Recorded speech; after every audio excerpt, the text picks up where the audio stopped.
नमस्ते गाज़ियाबाद। अभी हम बहरामपुर में मौजूद है और ई रिक्शे में मैं बैठा हूँ। ये ई रिक्शा चलाने वाले नेशनल लेवल के प्लेयर राजा बाबू हैं। इनके हाथ में जब बल्ला आता है तो गेंद का बाउंड्री पार जाना तय है। इतने अच्छे खिलाड़ी हैं ये। इन्हें धोनी का भी पद मिला था, यानी इन्हें ज़िले के लोग धोनी बुलाने लगे थे, दिव्यांगजनों का धोनी। राजा जी, ई रिक्शे में हम बैठे आपके, ऐसी क्या बात हो गई जो ई रिक्शा चलाना पड़ रहा है?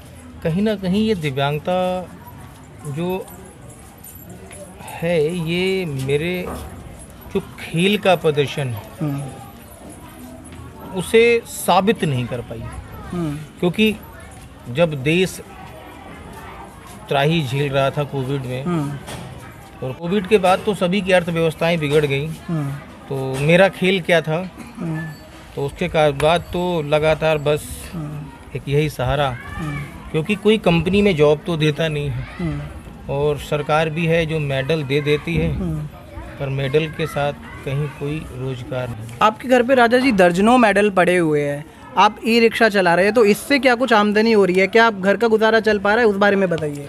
सर, मेडल्स की अगर कोई मुझे कीमत दे सके तो मैं उन कीमतों पे भी अपने मेडल्स नहीं बेचूंगा, क्योंकि मेडल जो मैंने कमाए हैं वो बड़ी मेहनत से तो कमाए हैं, मेहनत के साथ साथ जो प्रताड़ना झेल के कमाए हैं वो इसलिए मेरे लिए बहुत। तो राजा जी, अभी किन रूटों पे चलना होता है और कब आप सुबह निकलते हैं, शाम को कब वापस आते हैं, वो बताइए थोड़ा। अच्छा, रूट की बात करो तो सवेरे 8 बजे मैं निकलता हूँ और बहरामपुर से मॉर्निंग के टाइम में नोएडा अंदर और सेक्टर 63 की तरफ और 62 भी लगा लेता हूँ। उसके बाद उधर से खाली आके ये 2 घंटे 3 घंटे का जो रन रहता है, तो सोमवार से और शुक्रवार तक काफ़ी अच्छी सवारी निकलती है मॉर्निंग में, और शाम को फिर वही दूसरा रूट वहाँ से और इस तरफ का होता है कमला हॉल के लिए। आप राजा जी अखबारों की सुर्खियाँ बन गई हैं इन दिनों, उस बारे में क्या कहना चाहेंगे?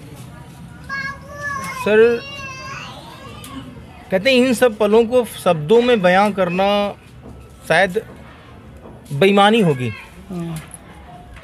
और एक अचंभे की बात ये होती कि उसके बावजूद यहाँ के कुछ बुद्धिजीवी लोग जो है ना, वो कह रहे हैं कि आप एक ही फोटो को क्यों रिपीट कर रहे हो।